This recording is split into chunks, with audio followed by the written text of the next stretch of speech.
중산님 유가 빠질 거라 생각하면 항공주 관심 가져도 괜찮을까요?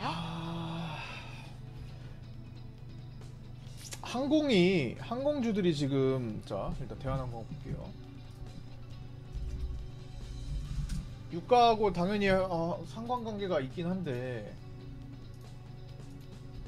얘가 단순히 지금 이 빠진 게 유가가 최근에 올라간 것만 가지고 빠졌냐라고 본다면은 네, 반등이 나올 수 있겠죠. 유가가 더 빠진다고 생각을 한다면 마지노선이 어제 찍혔을 가능성을 배제할 수는 없겠죠.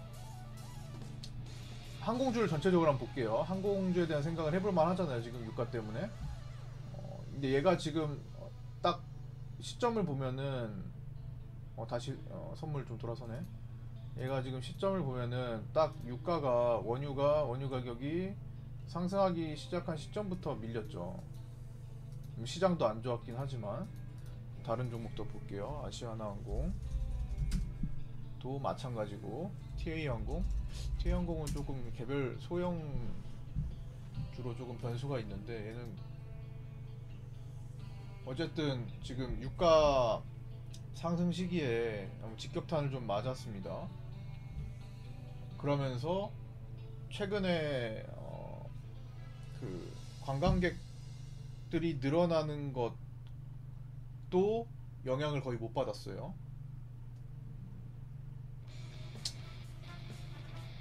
관심 가져볼 만하죠. 네, 어쨌든 흐름 자체가 그 시기랑 맞아 떨어지니까. 네. 그러나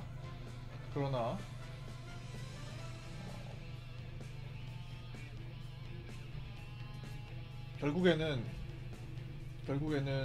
이용객들이 핵심일 것 같아요. 반등 자체는, 하락은 유가의 상승으로 떨어졌을 수 있지만, 반등 자체는 반드시 유가가 회복된다고 해서 올라간다라고 보기보다는 수요가 계속 유지되거나 올라와 주는 게 같이 묶여야 된다고 생각합니다. 하락과 상승은 또 구분해서 좀 시기적으로도 종목들이 막 편하게 상승할 수 있는 시기도 아니고, 또 거래가 지금 터지면서 밀리지 않았어요.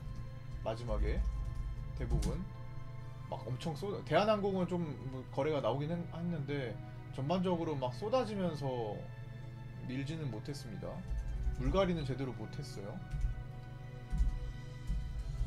유가만을 바라본다면은 네, 반등의 여지는 있죠. 그 반등이 얼마나 세느냐는 결국엔 유가가 아무리 떨어져도 결국엔 수요라고 생각합니다. 수요. 항공 이용 수요가 그만큼 커버해 주는지. 근데 전체적으로 기대 이하로 지금 나오고 있거든요. 그 관광도 마찬가지. 관광 쪽도 이번에 추석 기점으로 지금 꺾였잖아요. 기대감에 못 미친다라는 지금 화장품 쪽도 마찬가지고, 화장품 쪽이야 워낙 중국 관광객들이 안 사주니까 예정되어 있었는데, 관광 쪽 마찬가지. 왔다 갔다 하는 우리 쪽 수요도 부족하고, 물론 명절 특수만 있었는데 이제 그게 주가를 계속 유지시키기에는 역부족이죠. 계속 꾸준해야 되는데 연휴 특수만 탄 거가 다니까 사실 지금 아직 이쪽 섹터에 대해서 바라보는 게 조금 부담스럽습니다. 단순히 유가 가지고만 판단할 건 아닌 것 같아요. 또 유가가 쭉쭉 계속 내려와 줄지도 모르고, 또 100달러까지 가기는 어렵죠. 지금은 미국에서 수요도 많이 지금 최저치 줄어있고, 미국에서 수요가 그렇게 엄청나게 막 폭발하지도 않고, 중국도 마찬가지 기대 이하죠. 지금 다 원유 트레이드 어디서 개소문을 냈는지 자꾸 유가가 뭐 100달러를 계속 찍으러 간다라는 얘기를 하면서 개인들 롱 버튼 누르게 만들어 버렸는데, 그 지점이 한계점입니다. 뭐 얼마 간다더라 이런 것들이 너무 많아지면, 그게 대세론이 되면 그게 무너져요. 일반적으로는. JP 모건이나 골드만삭스 이런 데서도 유가가 뭐 100달러, 뭐 150달러까지 얘기한 데도 있었잖아요. 월가에서 뭐 그런 얘기를 푸는 것 자체가 이제 떠넘길 준비를 하고 있구나라고 생각하시면 됩니다.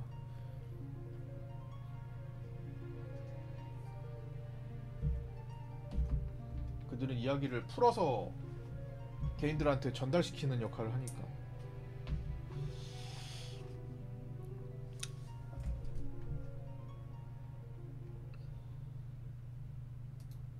어쨌든 원유는 미국에서 수요가 많이 줄었어요.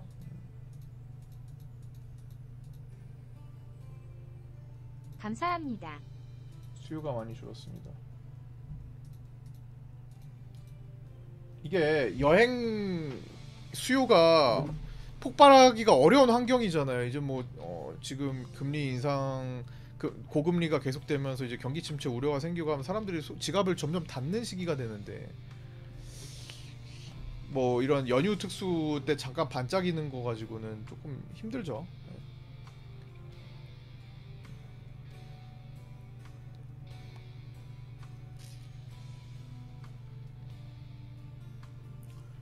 뭐 가격이 좀 내렸다고 해서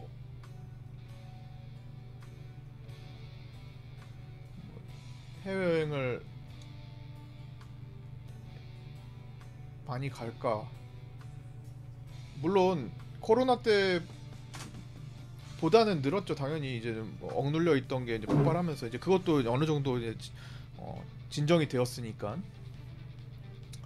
이번에 나타나는 현상 중에 하나가 보복 소비 시기가 끝나고 보통은 이제 그 럭셔리 수요라고 할까요? 해외 여행과 명품 구매, 요거를 이제 판단을 하거든요. 명품 시장. 과거 옛날에는 이게 같이 늘어요. 정말 오래전에는 해외여행을 하는 사람들이 명품도 많이 사고 이렇게 같이 늘어났어요. 그래서 얘가 이제 커플링 현상을 보였는데, 코로나 시기를 기점으로 이후에는 얘네 둘이 대체제 현상을 보입니다. 해외여행 수요가 늘어날 땐 명품이 줄어들어요. 명품 시장이 죽고, 해외여행이 죽을 때는 명품 시장이 살아납니다. 이게 죽었을 때가 코로나 때였죠. 코로나 때로 묶어놨을 때, 이제 여행을 못 갈 때 명품은 굉장히 화랑이었단 말이에요. 명품 시장은 돈 있는 사람들은 명품을 많이 썼죠.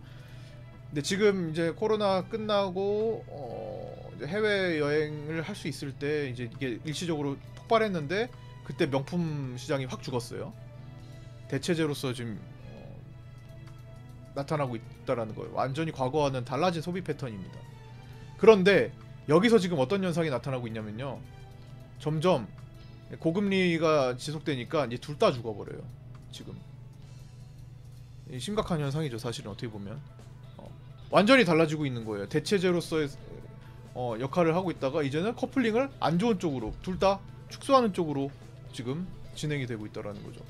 명품 주가들 내려가고 있고요. 유럽 시장에서 소비도 많이 줄었고요. 해외여행도 반짝하고 많은 정도.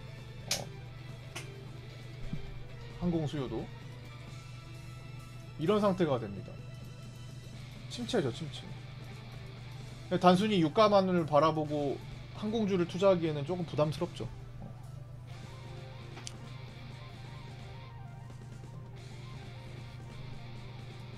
현재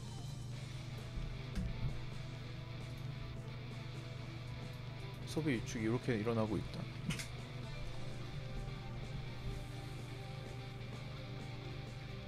그러니까 결국에는 이런 것들을 이제 과시하고자 하는 사람들의 층, 젊은 층이죠. 일반적으로 명품 수요와 뭐 아닌 경우도 있겠지만 대체적으로 지금 대체제로서 활용될 때는 결국에는 돈의 한계가 있기 때문에 그러니까 자원의 한계에 따라서 해외여행을 가든 명품을 소비하든 둘 중에 하나를 했어야 했는데, 지금은 그 자산마저도 가계 상태가 재정 상태가 안 좋은 상태. 가처분 소득이 상당히 줄어들었죠. 대부분 다 이자 갚는 데 많이 쓰고 있고 고금리에 영끌족들 그때 부동산 사재 얘기할 때 부동산은 옛날이랑 완전히 달라요. 이제는 못 올라가기 상당히 어렵습니다. 젊은 개인들이 많이 붙어있기 때문에 쉽지 않아요. 다 포기되고 나서 올라가요. 수급 논리입니다. 이거는 어쨌든 그런 상황에서 이제는 그 둘 중에 하나를 소비할 수 있는 여력 자체가 많이 줄어들어서 둘 다 줄어들고 있는 단계다. 이게 끝나려면은 결국에는 이 나머지 결국에는 가계의 가처분 소득이 늘어야 되는데 소득도 늘어야 하는 게 맞지만 이런 거 이자 금액으로 빠져나가는 게 줄어들어야 되겠죠. 결국에는 금리 인하가 필요해요.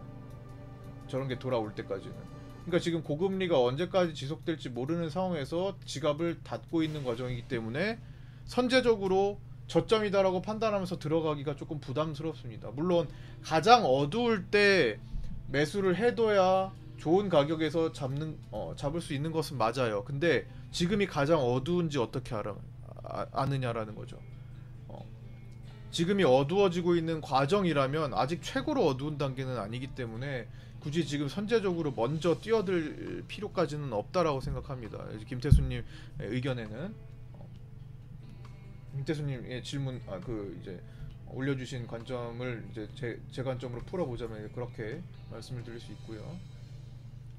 어두운 건 맞아요. 어두울 때 들어가야 좋은 가격을 선점할 수 있는 것은 맞는데 지금이 과연 최고로 어두운 시기냐, 더 어두워지고 있는 시기냐. 우리 시간으로 따지면은 가장 어두운 시기에 이제 밝아질 것을 대비해가지고 새벽 정도, 그쵸, 동틀 무렵 하면은 그때 가장 어두울 때 새벽 한 3, 4시라고 생각하면 그때 사두면은 밝아지겠죠. 근데 지금이 그 시기가 아니라 저녁 7시, 8시로 바뀌는 그런 어두운 시기라면은 한참 더 깜깜한 시간을 보내야 될 수 있잖아요. 그래서 아직은 그 신호들이 뚜렷하지 않고 진행 중이다 정도라고 생각합니다. 그래서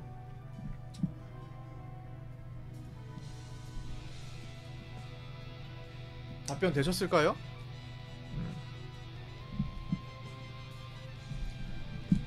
다른 분들도 같이 듣고 계신 분들 계신가요? 지금 다들 조용하신데 식사 시간. 내 말씀 들어보니 합니다. 다른 쪽 관심 갖고 나중에 보는 게 나을 것 같네요. 감사합니다. 네, 결과적으로 어떻게 됐든 간에 지금은 여러 가지를 좀 같이 따져봐야 되는 상황이니까, 시간이니까.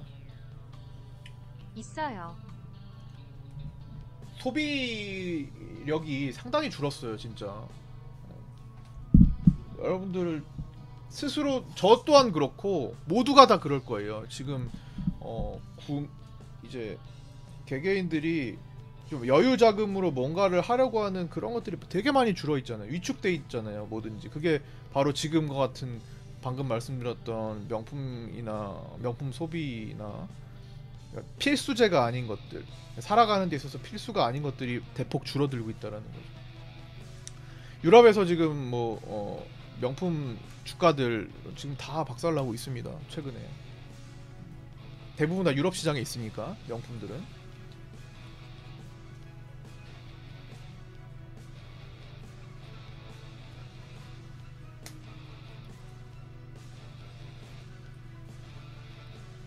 이게 진짜 진짜 먹고 사는 데 있어서 필수적인 것들이 가격이 올라가는 것도 있고, 영향이 물가의 상승 때문에 구매 여력이 이자뿐만 아니라 그런 것도 한계가 있잖아요. 계속 물가도 올라가고 비용은 계속 딴 데서 새 나가고, 그렇다고 해서 급여가 오르나요?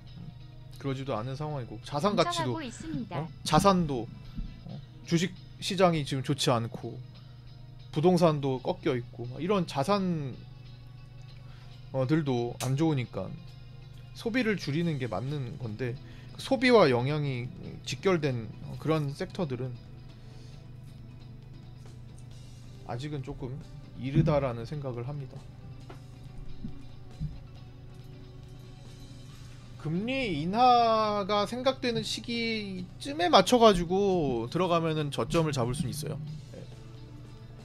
금리 인하기하고 금리 인하를 이제 아주 가까운 시기에 금리 인하를 할 것이다라고 합리적인 생각이 들 때까지 이제는 시장이 금리 인하를 본격적으로 준비할 수 있겠다라는 생각이 들면 이제 저점이 형성될 수 있습니다. 지금은 이제 조금 멀어졌잖아요. 일단 일시적으로라도.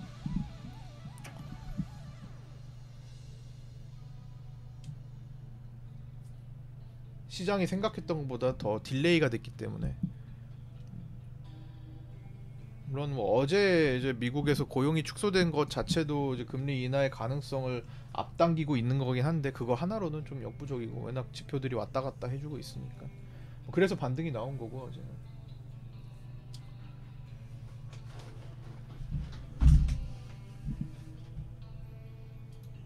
소비 위축되는 기간이다 보니까 지금 유가가 하락하는 게 사유가 좋지가 않잖아요. 유가가 하락하는 사유가 미국에서 수요 위축이에요. 수요가 줄어들어서예요. 그 수요가 감소됐다라는 게 그렇게 좋은 일은 아니거든요.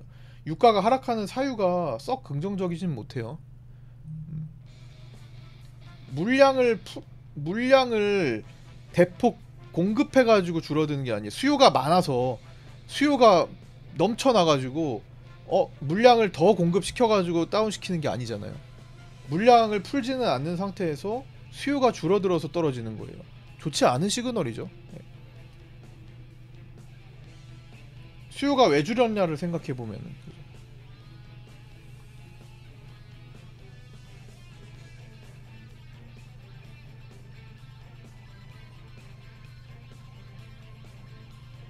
그러니까 쉽게 말해서 항공주들, 전세계 항공주들이 유가가 하락했으면 사람들이 값이 싸져서 많이 오냐 많이 타냐가 아닐 수가 있다라는 거죠.